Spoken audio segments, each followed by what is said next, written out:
What's up everybody, I'm HoopsandHipHop. So one of the more interesting things that people like to do in order to learn more about Pokemon is to study what inspired the Pokemon themselves. People will look at different animals and things that they're based on, if they have any myths or legends associated with them, and so on. And while that's all certainly fascinating, I think doing the exact opposite will prove to be fascinating too, and that's exactly what we're going to be doing in this video. In this video, we're going to be taking a look at 5 different cases where an actual real-life animal was inspired by the Pokemon instead of the other way around. I think it's absolutely amazing that a fictional franchise that takes so much inspiration from the real world is actually inspiring and influencing the research of the real world itself, so without any further discussion, let's go ahead and jump right in and take a look. Okay, so the first case we're going to be talking about is also one that came about super recently in 2017, and that is the classification of the newly discovered dinosaur Bulbasaurus Philoxeron. Now this one is just cool because not only does it share a name with Bulbasaur, but it's also probably about as close to an actual Bulbasaur that we're ever going to get. Previously thought to be another kind of dinosaur, Bulbasaurus gained the distinction as its own species after numerous differences were discovered between it and the Tropidostoma genus that it was once thought to be a part of, the main difference being its quote-unquote bulbous nose, hence partly where it gets its name. The founders of Bulbasaurus, Roger M.H. Smith and Christian Kammerer, noted that the species was named Bulbasaurus for this reason rather than specifically after Bulbasaur, but also noted that the Bulbasaur-like name wasn't just a coincidence either. The other part of this name fits perfectly as well, as the term Philoxeron literally means leaf raiser. This, again, refers to a covering around Bulbasaurus' mouth that allows it to shear up different plants, but obviously the similarities to Bulbasaur are all too apparent, and the fact that it's the same general size and shape as Bulbasaur really makes this inspiration a perfect fit. Alright, moving on, I've got a hypothetical question here. What would you say if I told you Charizard was real? Well, I imagine you'd probably call me a liar, and while it's true that the Charizard that you know and love doesn't actually exist, sorry to ruin your dreams. There is a Charizard that does exist thanks to a Pokemon-loving scientist. Back in 2016, Spencer K. Moncton was out in Chile studying different bee species, when he actually ended up finding evidence of a new one altogether. Naturally, since he discovered the species, he was the one who got to name it, and given his love for Pokemon, he dubbed the bee Chilicola Charizard. Now, unlike the previous entry that had sort of a double meaning behind the name, Moncton named this bee Charizard specifically after the Pokemon, but also noted that the bee itself does carry an orange hue, meaning that the name fits at least in some aspects. Honestly, I hope we continue to find undiscovered species like this, because with all the Pokemon fans that are now growing up to be scientists like Mr. Moncton here, it means we might get even more real-life Pokemon like this in the future.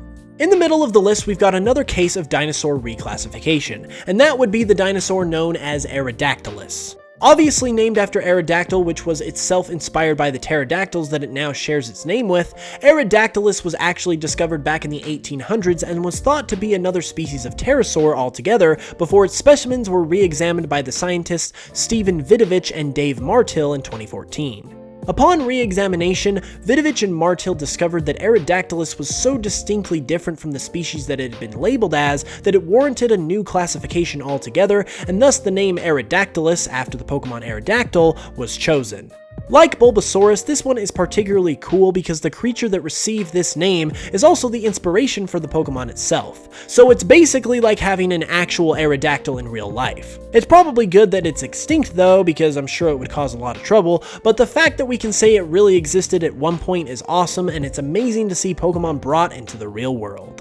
Believe it or not, next up is another bee that's named after a Pokemon, or a wasp if you want to get technical. Admittedly, I couldn't find a whole lot on the background of this wasp, but it's known as Stentorceps weedlii and was discovered in Botswana, Madagascar by the scientists Nielsen and Buffington in 2011. Now, as you might have been able to surmise, this species of wasp is named after Weedle, and ironically not Beedrill, because they both share the characteristic of having a quote-unquote spine in the middle of their heads. Like I said, there doesn't seem to be a whole lot of background on the story of this species' discovery, but I'm sure it's similar to some of the others we've already talked about. And honestly, I'm just glad to have it as part of the real-life Pokemon family, because truthfully, we need to have as many of those as we can possibly get.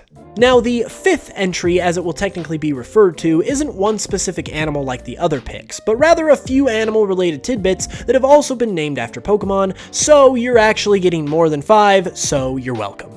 The first two will be things that are a bit more well known, followed by something that's actually pretty hilarious. So to start off, we've got ZBTB7, formerly known as Pokémon, and this particular specimen is actually a gene that is believed to act as a master switch for cancer, because it is responsible for the generation of cancer throughout surrounding cells. Now, you might be wondering why something as random and frankly deadly as a master gene for cancer would be named after Pokémon, and it's actually because it's an acronym. Pokémon stands for Poke Erythroid Myeloid Ontogenic Factor, and while it technically does spell out the word Pokémon, it's a good thing that the Pokémon name was ultimately taken off this gene. The reason for this is because given the morbid nature of this particular gene, the Pokémon company took notice and threatened legal action if the name was not changed due to their desire to not be associated with something that causes cancer.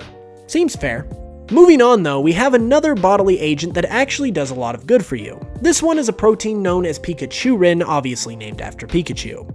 First described in 2008, Pikachurin is a protein that exists in your eyes that is described as having lightning-fast moves and shocking electric effects, which clearly is what inspired naming it after Pikachu.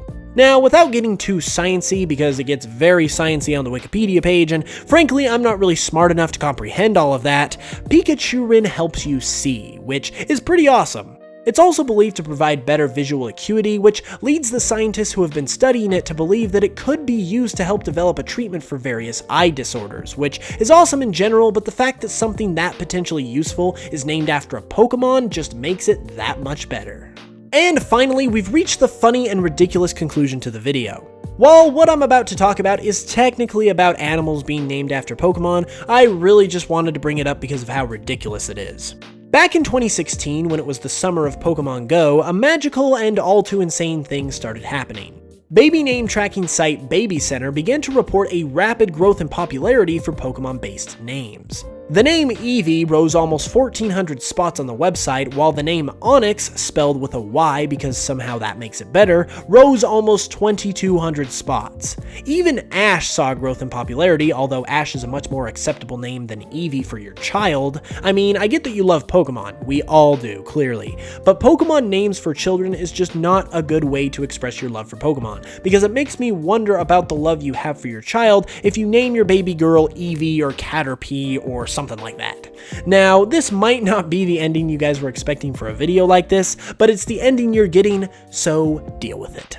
And there we have it, guys. Those were several cases where animals were actually inspired by Pokemon instead of the other way around. I think this is a really interesting and fascinating subject, so I hope you guys enjoyed learning about it. If you did, be sure to give a like on the video and let me know in the comments below what you thought about all these, and if you know of any other similar cases where an animal has been inspired by a Pokemon. And really quick before we sign off here, I just wanted to go ahead and give a quick shout out to my really good friend Kaycreigh. She is also a Pokemon content creator here on YouTube, and she's currently going through an amazing playthrough of Soul Silver, and she does occasional top 10s and other things like that, and I've even gone on to her channel a couple times before to stream. She is a smaller channel right now, but her content is fantastic, so I really just wanted to give her a shout out and help her get the support she deserves. So if you guys could go check out her channel, drop her a sub, that would really mean a lot to me because, like I said, she really deserves all of the support that she can get. She's only a few hundred subs away from 1,000, so it would be amazing if we could all go swarm her channel and help her get to that number. The link to her channel will be in the description, as well as the iCard that's popping up right now. So once again, like I said, definitely check out her channel. You will not regret it. Anyways though, if you are new to this channel, be sure to subscribe because I upload great Pokemon content every week, and I will be back with another video very, very soon. So until then, as always, I will smell you guys later.